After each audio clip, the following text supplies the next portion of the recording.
आज हम आपको रामायण के कुछ ऐसे अद्भुत रहस्य के बारे में बात करेंगे जिसे आपने कभी नहीं देखा होगा और नहीं सुना होगा, और यह रहस्य जानने के बाद आपके रोंगटे खड़े हो जाएंगे। जैसे हमें यह कहानी पढ़ने के बाद हमारा रोंगटे खड़े हो गया, उसी तरह आपको यह कहानी सुनने के बाद आपका रोंगटे खड़े हो जाएंगे। आपको यह जानकर आश्चर्य होगा कि आखिर क्यों निगल गई माता सीता ने लक्ष्मण जी को। आपको सुनकर आश्चर्य लगा होगा, जब मैंने पहली बार यह कहानी को सुना था तो मुझे भी आश्चर्य लगा, आखिर क्यों निगल गई माता सीता लक्ष्मण जी को। जब मैंने यह कहानी पढ़ा तो मुझे बहुत अच्छा लगा और मैंने सोचा आप लोगों के बीच शेयर जरूर करूंगा। तो चलिए यह कहानी क्या है आपको बताते हैं।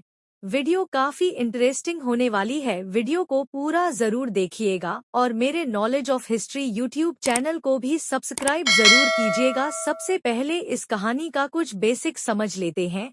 जब भगवान श्री राम वनवास गए थे तो उन्होंने वहां अनेक राक्षसों का वध किया था। जब भगवान श्री राम ने रावण का वध करके पुनः अयोध्या लौट कर आए थे तो उनके स्वागत में पूरी नगरी को एक दुल्हन की तरह सजाया गया और उनके आगमन को एक उत्सव के रूप में मनाया गया। अयोध्या आने के बाद माता सीता को इस बात का ख्याल आया कि वन में जाने से पूर्व उन्होंने मां सरयू अर्थात सरयू नदी से यह वादा किया था कि यदि वे अपने पति और देवर के साथ सहकुशल अयोध्या वापस आ जाएगी तो सरयू नदी की पूजा अर्चना करेगी। इसी कारण माता सीता सरयू नदी की पूजा करने के लिए देवर लक्ष्मण जी को साथ में लेकर रात्रि में सरयू नदी के किनारे पर गए। माता सीता ने पूजा करने के लिए लक्ष्मण जी से जल लाने के लिए कहा। जल लाने के लिए लक्ष्मण जी जैसे ही घड़ा लेकर सरयू नदी में उतरे कि वे जल भरने ही वाले थे कि नदी से एक अघासुर नामक राक्षस निकला। यह राक्षस लक्ष्मण जी को निगलने ही वाला था कि भगवती स्वरूप माता सीता ने यह दृश्य देखा और लक्ष्मण जी को बचाने के लिए उन्होंने अघासुर के निगलने से पहले स्वयं ही लक्ष्मण जी को निगल लिया। माता सीता ने जैसे ही लक्ष्मण जी को निगला कि उनका शरीर जल बनकर गल गया था। इस संपूर्ण दृश्य को महाबली हनुमान जी देख रहे थे, क्योंकि हनुमान जी और दृश्य रूप से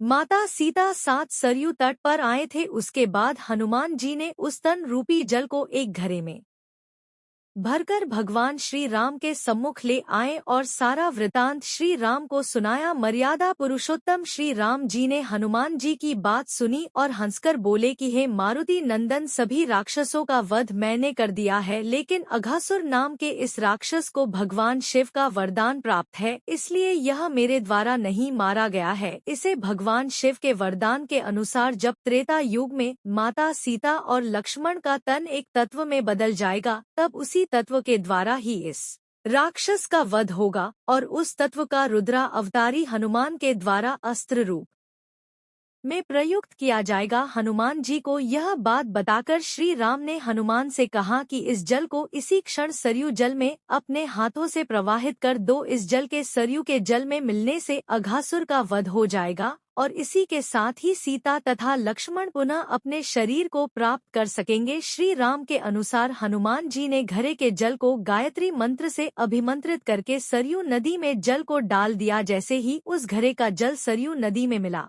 वैसे ही नदी में भयंकर ज्वाला जलने लगी और उसी ज्वाला में अघासुर जलकर भस्म हो गया। अघासुर के वध के पश्चात सरयू माता ने पुनः माता सीता और लक्ष्मण जी को उसी अवस्था में जीवित कर दिया। दोस्तों, क्या आपको यह कहानी पहले से पता था? कमेंट में जरूर बताइएगा। वीडियो अगर आपको अच्छी लगी हो तो वीडियो को लाइक कीजिएगा, चैनल को सब्सक्राइब कीजिएगा और ज्यादा से ज्यादा शेयर भी कीजिएगा।